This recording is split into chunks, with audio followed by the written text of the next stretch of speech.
Oh, good one. Thank you.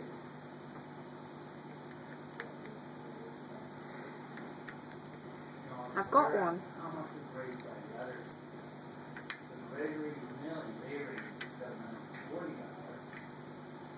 Right? And all the other students combined raised $228. Subtracting the total dollars. Take Gregory Millie, what they earned, subtract it from the rest, gives you what's left over. So it'd be like this. Think of it as different. Gregory Millie raised $740.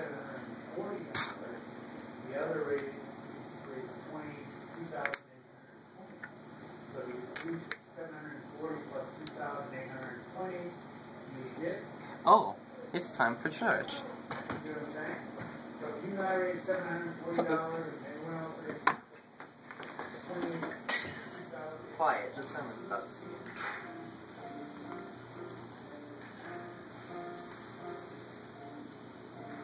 You shall not read this despicable... Please God, thou must do as such.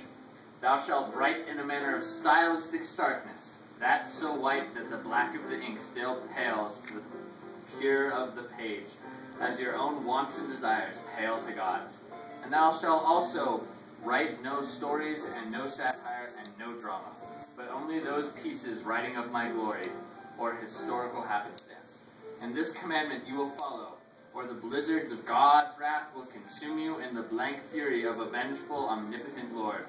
For men are sinners, unfit in the eyes of God. Follow those such as Jonathan Edwards, and Edward Taylor, and William Bradford.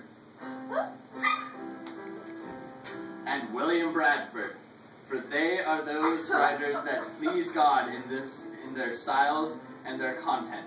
For this is the writing of those aspiring for pureness, those Puritans who fled the old land from the persecution of the Catholics, to spread their order in peace, to write of God's deeds and God's glories.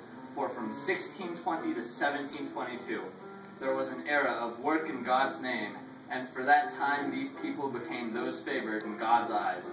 These are those suspended in an orb of lordly light, above that spitting pit of wrathful flames that is hell. These are those chosen by God to receive his grace and his mercy, and be saved from eternal damnation, to live out their eternal lives in the bliss that is the Lord's heaven. These are the people, his people, who strive in his name, write in his name, and live in his name, and who thus will be rewarded.